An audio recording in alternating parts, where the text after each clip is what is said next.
Boas-vindas a essa análise. Hoje a gente vai explorar uma jornada financeira, assim, muito real e, infelizmente, bem comum, né? A reconstrução depois de uma perda grande. Vamos mergulhar nos desafios que é lidar com responsabilidades familiares complexas, uma queda de renda bem repentina e toda a busca por um novo caminho para ter estabilidade. É importante dizer, este é um caso real, mas totalmente anônimo, tá? Usado só para fins educativos e, claro, não é uma recomendação de investimento para ninguém. Para nos ajudar a entender melhor os detalhes dessa história e tirar lições práticas, a gente está aqui com um especialista em planejamento financeiro. Vamos ver como a orientação certa, sabe, um plano bem feito, podem fazer toda a diferença numa hora dessas. Exato, obrigado pelo convite. A história que a gente vai discutir hoje, ela reflete a realidade de muitas famílias, infelizmente. Acompanhamos uma cliente que, depois da perda do marido, precisou, assim, reestruturar completamente a vida financeira, a vida familiar, e isso envolveu não só lidar com a própria dor, né, mas também continuar apoiando duas filhas, cada uma com suas necessidades, seus momentos de vida bem diferentes, uma situação bem delicada mesmo. Imagino. Você poderia detalhar um pouco mais essa situação inicial? Quais eram, assim, os maiores obstáculos que ela estava enfrentando quando te procurou? A perda do marido já é um baque emocional gigante, né? As finanças devem ter pesado ainda mais. Sem dúvida, o cenário era, olha, bastante complexo e a pressão era palpável, sabe? A principal fonte de renda passiva dela vinha de uma parceria de negócios, uma herança do marido. Essa renda, que antes significava vários milhares de reais por mês, sofreu uma redução assim drástica. Caiu para cerca de R$ 1.500 mensais. Nossa, que queda. Pois é. Isso aconteceu porque um cliente importante dessa parceria simplesmente parou de comprar. Um risco, né, que muitas vezes a gente não prevê. E além dessa queda brusca, ela tinha outras fontes de renda, mas que, somadas, não eram suficientes. Tinha um aluguel de um imóvel fora da cidade onde ela mora, que rendia ali na faixa de 3.500, e também tinha a venda de material reciclável, que era uma atividade que ela mesma desenvolvia, né? E isso gerava algo entre 1.500 e 2.000 reais por mês. Mas somando tudo isso, a renda total ficava, assim, bem abaixo da necessidade mensal da família. Ela mesma calculava que precisava de uns 15 mil reais por mês para cobrir tudo. Uau, 15 mil. E entrando bem menos. Uma diferença enorme, né? Isso já explica a urgência toda. E do lado das despesas, tinham algum ponto que era especialmente crítico, que preocupava mais? Sim, sim. Existiam despesas fixas bem altas. A mais pesada e que trazia muita preocupação mesmo era o plano de saúde da filha mais nova. Por ela ter necessidades especiais, o plano já não era barato, né? E tinha sofrido um reajuste bem forte por mudança de faixa de idade e logo depois veio outro aumento anual. Ah, não. Pois é, o custo passava dos 3.000 reais por mês. E para piorar, a própria cliente estava sem cobertura de saúde. Isso era uma fonte constante de ansiedade para ela. Imagino. Nossa. E não era só isso. Tinha também um apoio financeiro para a filha mais velha, que morava fora do país. Essa filha também estava passando por uns desafios emocionais dela, tentando começar um negócio, ainda dependia, sabe, do suporte da mãe para se manter lá. Era uma rede bem complexa de responsabilidades. Com as duas filhas. Como é que ela estava conseguindo, assim, equilibrar as contas no dia a dia? Ou melhor, como ela estava conseguindo fechar o mês? Então, na verdade não estava conseguindo. A frase que ela usou na nossa conversa, e que resume perfeitamente a situação foi: minha saída está sendo maior que a minha entrada, e eu tô comendo a reserva. Direto ao ponto. Exato. Essa era a realidade crua. A reserva de emergência, que ela mesma admitiu que nunca foi, assim, muito grande, estava sendo consumida no ritmo acelerado. Nos meses logo antes da nossa conversa, os saques mensais variavam. Teve mês de 8 mil, mas teve mês mais apertado que passou de 17 mil reais. Caramba. O saldo que ela tinha disponível já tinha caído para a faixa ali dos 30, 35 mil reais. A sensação de ver o colchão de segurança diminuir tão rápido era angustiante para ela.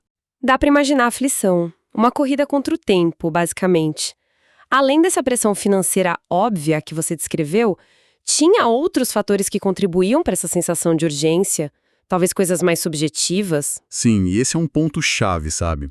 Havia uma insegurança muito, muito profunda em relação à própria capacidade dela de lidar com o dinheiro. Ela tinha um patrimônio imobilizado, né? Tinha casa alugada fora da capital, avaliada ali por volta de R$ 750 mil, mas tinha várias pendências de regularização nos documentos e ainda uma dívida moral com a mãe relacionada ao imóvel onde ela morava. Então, na estimativa dela, talvez o valor líquido da venda ficasse só nos 200 mil depois de acertar tudo. Entendi. E tinha também um galpão inacabado em outra cidade, avaliado em uns R$ 300 mil, que já estava no nome das filhas por causa do inventário.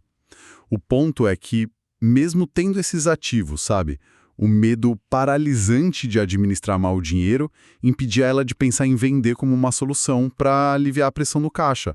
Ela falou isso claramente: não sei mexer com dinheiro. Tinha um receio enorme de pegar um dinheiro maior de uma venda e acabar gastando tudo sem controle. Algo que ela sentia que já tinha acontecido antes na vida dela. Entendo perfeitamente. Para completar o quadro, ainda tinha umas dívidas menores, de empréstimo, parcelamento, que somavam uns R$ 1.000 por mês. Mas, felizmente, essas já estavam com prazo para acabar logo. Essa sensação de não saber mexer com dinheiro, mesmo tendo patrimônio, é algo que trava muita gente, né? Isso sempre foi uma questão para ela, mesmo na época em que ela tinha carreira, o marido era vivo. Como foi a trajetória dela até chegar nesse ponto? Olha, é uma trajetória com altos e baixos bem interessante. Por muitos anos, ela teve uma carreira corporativa de bastante sucesso, viu? Trabalhou em grandes empresas farmacêuticas, em cargos na área comercial, treinamento. Tinha uma remuneração excelente na época. O acordo que ela tinha com o marido era bem definido. Ela pagava as despesas da casa, do dia a dia da família, e ele focava em investir nos negócios dele. Curiosamente, ela contou que os dois se consideravam, usando as palavras dela, analfabetos financeiros. Mesmo ela controlando as planilhas. Sim. Apesar de ser ela quem controlava tudo direitinho nas planilhas de gastos da casa, o foco era total no controle das saídas, sabe? No dia a dia. Não tinha um planejamento financeiro estratégico de longo prazo, de construir patrimônio, pensar em independência financeira. E antes mesmo da perda do marido, ela já tinha passado por outros momentos bem difíceis. Teve questões de saúde pessoal e a necessidade de dedicar mais tempo para cuidar da filha mais nova. E isso levou ela a sair do mundo corporativo. Aí ela tentou empreender, trabalhar com vendas diretas, só que essa transição de carreira não teve um planejamento financeiro junto, né? Aí complica. Pois é. Ela acabou usando todo o dinheiro da rescisão trabalhista para se manter nesse período e chegou numa situação financeira bem delicada, que ela mesma descreveu como ter chegado ao fundo do poço. Que reviravolta. E como ela conseguiu sair dessa situação difícil da primeira vez? Parece que já tinha ali uma semente de resiliência, né? Exatamente.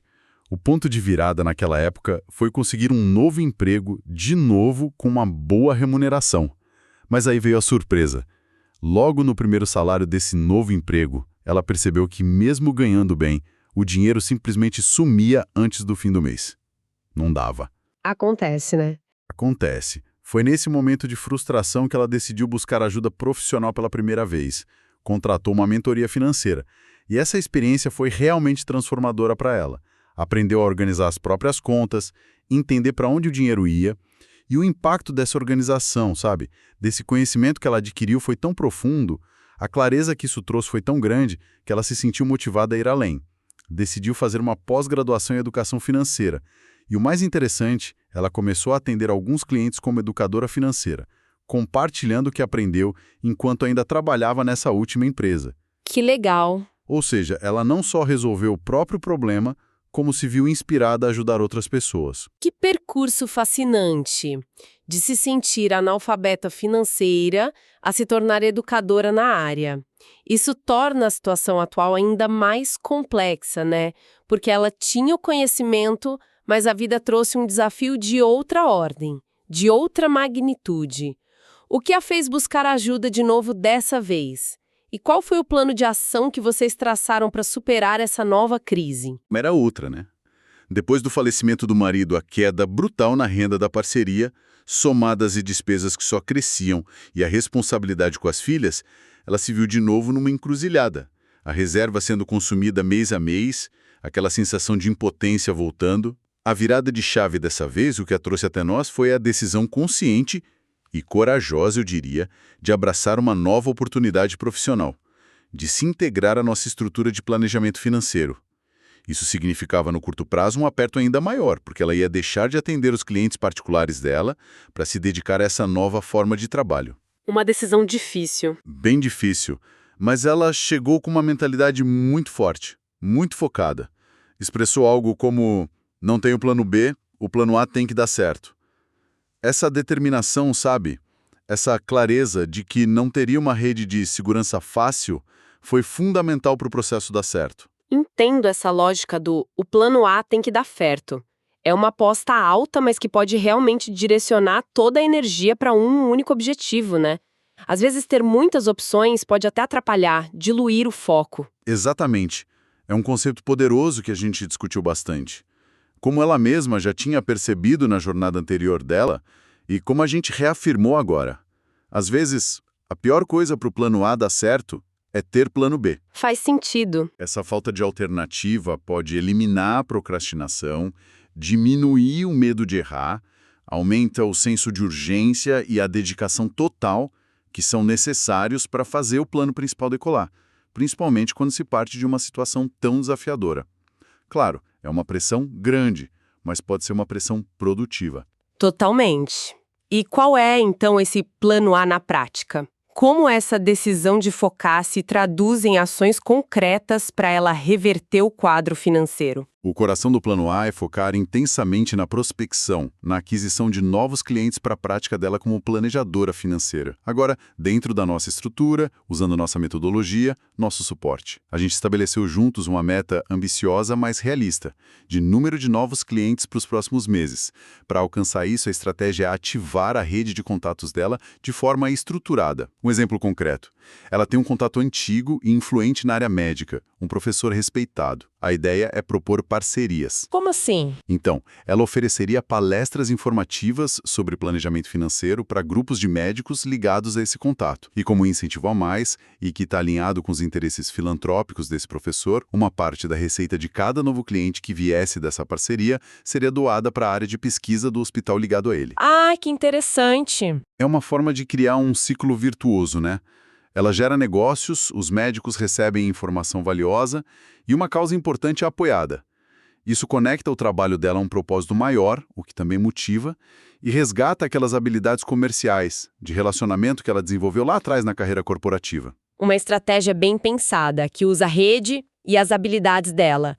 Mas, além de focar em aumentar a receita, que é crucial, como o plano aborda aquela insegurança dela em mexer com dinheiro e a necessidade de organizar o dia a dia financeiro de um jeito mais eficaz? Ótimo ponto. Trabalhar só a receita não ia bastar sem atacar essa questão da gestão e do controle, que era uma fonte de ansiedade para ela. Por isso, junto com a estratégia comercial, a introdução de ferramentas práticas de gestão e planejamento foi fundamental. Apresentamos um sistema de gestão financeira pessoal, desses que funcionam por aplicativo no celular, sabe? Sei, facilitam bastante. Exato. A grande vantagem é a facilidade de registrar despesa e receita na hora que acontece, de forma simples, rápida, ideal para quem, como ela, tem aversão ou dificuldade com planilhas complexas.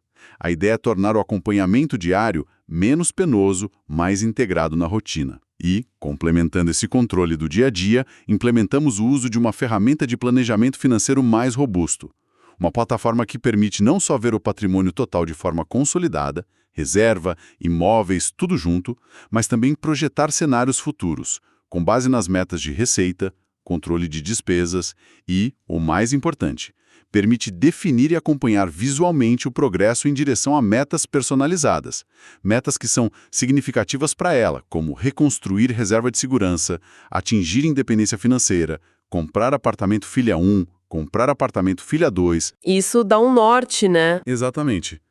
Ter essa visão clara do futuro, dos objetivos tangíveis, ajuda a manter a motivação e a disciplina no presente.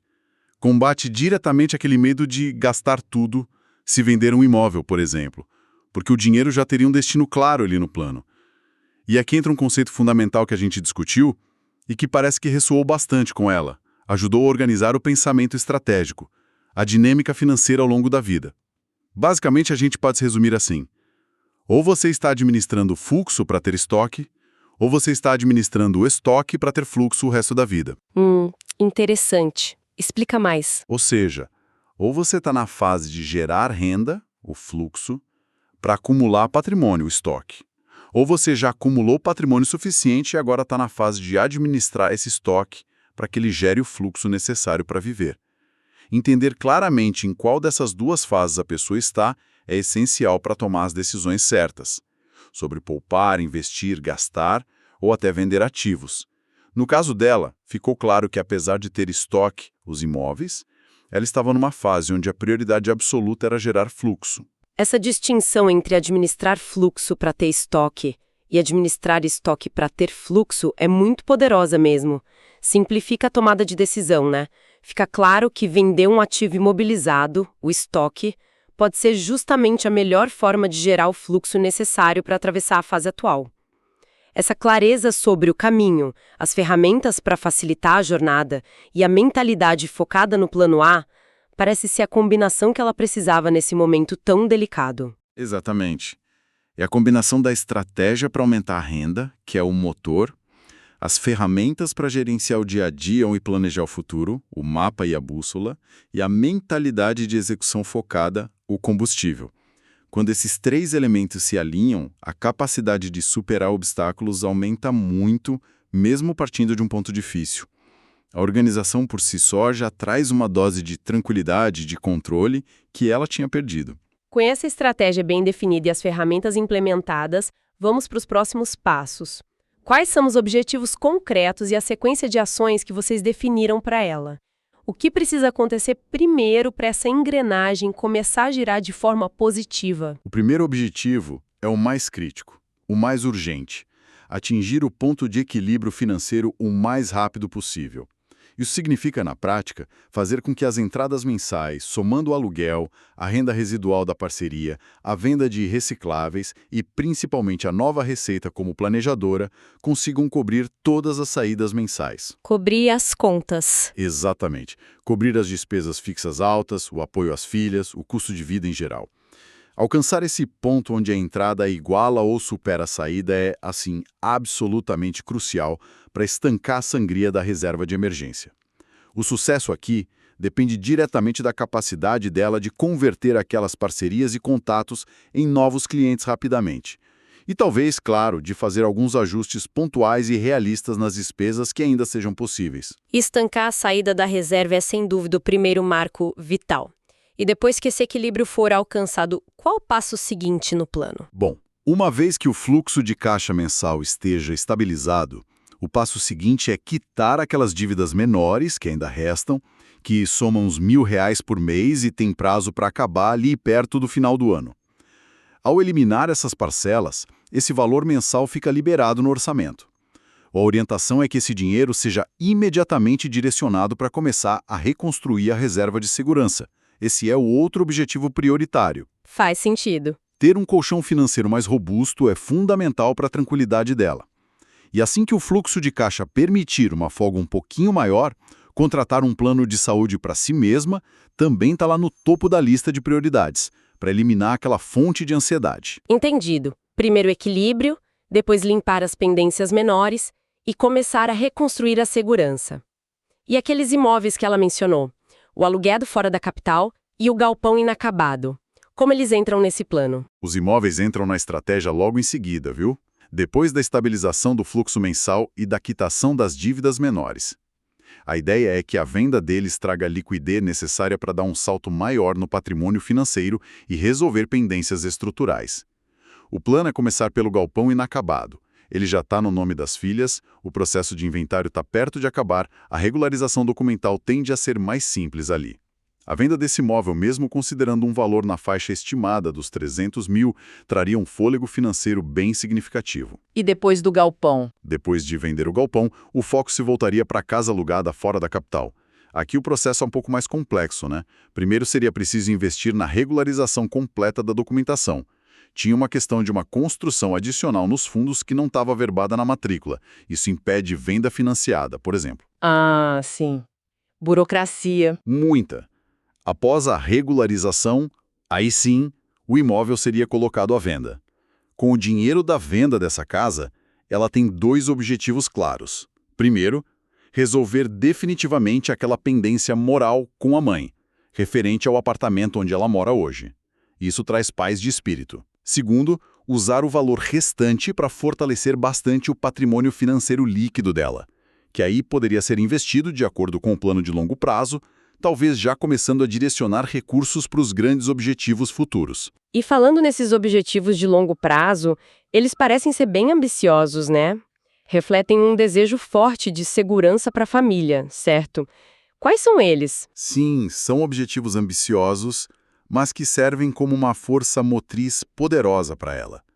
O grande objetivo guarda-chuva é alcançar a independência financeira, ou seja, construir um patrimônio investido que gere renda passiva suficiente para cobrir todas as despesas dela e das filhas, sem que ela precise depender exclusivamente do trabalho ativo para viver. É a busca pela segurança, pela liberdade de escolha no futuro. Um objetivo importante para muita gente. Com certeza. E atrelado a essa busca pela independência financeira, ela tem um sonho muito específico, e tocante até: comprar 2 apartamentos no mesmo prédio onde mora atualmente. Um para cada filha. No mesmo prédio. No mesmo prédio. A motivação por trás disso é dupla. Garantir a proximidade física que é necessária para continuar apoiando a filha mais nova, que tem necessidades especiais e sempre vai precisar desse suporte, e, ao mesmo tempo, oferecer uma base segura, um porto seguro para a filha velha também, ajudando ela a encontrar a estabilidade dela. É um objetivo que demonstra claramente como a família é central nas decisões financeiras dela. É uma jornada e tanto, sem dúvida desafiadora, mas com objetivos muito claros e muito significativos. Pela sua descrição, como você percebe a disposição, a mentalidade dela para enfrentar todo esse processo de reconstrução? Olha, a cliente demonstra uma determinação impressionante. Ela não nega a dificuldade da situação, sabe? Reconhece o tamanho do desafio, mas adota uma postura muito pragmática, ativa e, acima de tudo, responsável. Teve uma frase dela que capturou bem essa atitude. Sei que é difícil fazer tudo isso, mas muito mais difícil é ficar na situação que eu tô, vendo a reserva acabar e sem saber o que fazer. Forte isso. Muito. No fundo, é uma escolha consciente sobre qual difícil enfrentar, né? O difícil paralisante da inércia, da preocupação constante, da falta de controle, ou o difícil desafiador da ação, da construção de soluções, da busca por um futuro melhor. Ela claramente escolheu o segundo caminho, o da ação. Uma história que realmente inspira pela resiliência e pela busca ativa por soluções, mesmo diante de um acúmulo de adversidades, de responsabilidades tão grande. Fica muito claro como o conhecimento financeiro por si só não basta, né?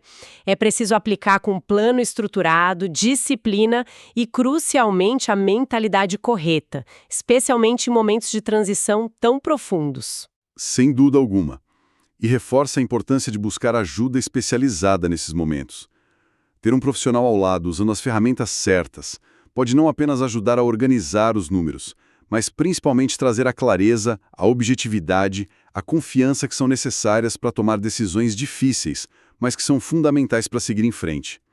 A organização traz clareza, e a clareza traz tranquilidade, mesmo no meio da tempestade. E essa trajetória toda levanta reflexões que vão além do caso específico, não acha? Questões que talvez muitas pessoas que estão nos ouvindo estejam enfrentando também. Com certeza. A primeira reflexão é sobre esse equilíbrio delicado, né? Entre atender às necessidades urgentes do presente e, ao mesmo tempo, construir a segurança para o longo prazo, principalmente quando os recursos são escassos. Como priorizar? Como tomar decisões que não comprometam o futuro, mas que resolvam o agora? Não tem resposta fácil, mas ter um plano ajuda muito a navegar essa tensão. Verdade. E uma segunda reflexão, talvez mais profunda, é sobre o verdadeiro papel e o valor dos nossos ativos. Será que os bens que a gente acumulou, imóveis, outros patrimônios, estão realmente nos servindo? Eles nos aproximam ou nos afastam dos nossos objetivos de vida mais importantes? Às vezes, um bem imobilizado que gera despesa, preocupação, não produz fluxo de caixa, pode ser exatamente a chave, se convertida em liquidez, para destravar o futuro que a gente deseja construir. Vale a pena questionar. Nossos ativos trabalham a nosso favor ou somos nós que trabalhamos para eles? Uma pergunta fundamental e um ótimo ponto para reflexão final. Para quem talvez tenha se identificado com alguns dos desafios que a gente discutiu hoje, a sensação de descontrole financeiro, a pressão das responsabilidades familiares, a dificuldade em lidar com dinheiro ou a necessidade de se reerguer depois de um imprevisto e busque essa clareza para a própria jornada, lembre-se que a transformação começa com o primeiro passo. Se quiser saber mais sobre como um planejamento financeiro estruturado pode ajudar, fica o convite para conhecer o trabalho do Cuidado Financeiro. Visite cuidadofinanceiro.com.br e agende uma conversa.